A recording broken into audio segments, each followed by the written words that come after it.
మనము ఆల్రెడీ 21 అవతారాలు ప్రథమ స్కందంలో చెప్పుకున్నాం కదా. ఇందులో అశ్వత్థామ వృత్తాంతమని భీష్ముని ఎలా చనిపోయారు నిర్యాణము, అలాగే పరీక్షిత్తు గురించి ఉంటుందన్నమాట. ఇక్కడ చూస్తే మహాభారత యుద్ధం తర్వాత దుర్యోధన సంతోషం కోసం నిద్రపోతున్న పాండవ సంతానాన్ని నిర్దయగా సంహరించేవాడే అశ్వత్థామ అన్నమాట. అశ్వత్థామ ఎవరు?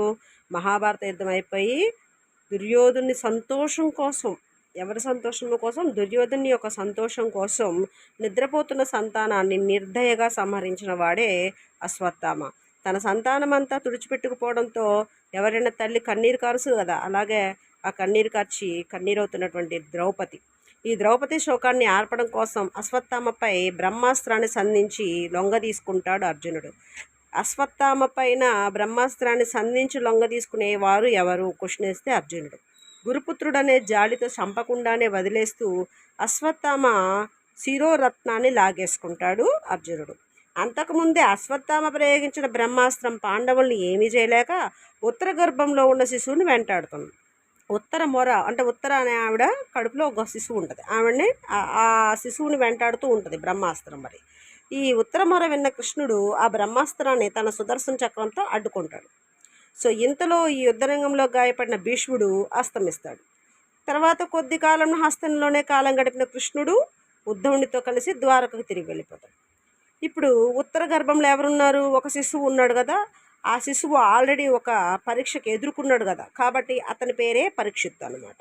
ఉత్తర గర్భాన్ని బ్రహ్మాస్త్రం నుండి కాపాడాడు శ్రీకృష్ణుడు. శ్రీకృష్ణుడి దయతో శుభముహూర్తంలో మగ శిశువుని జన్మిస్తాడు.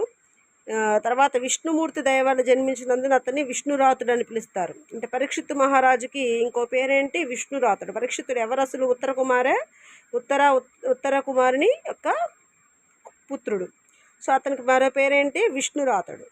సో తల్లి కడుపులో ఉన్నప్పుడే విష్ణురాతుడు ఒక దివ్య పురుషుడిని పరీక్షగా చూస్తాడు. అందువల్ల అతనికి ఏం పేరు వచ్చింది? విష్ణురాతునికి పరీక్షిత్తు అని పేరు వచ్చింది.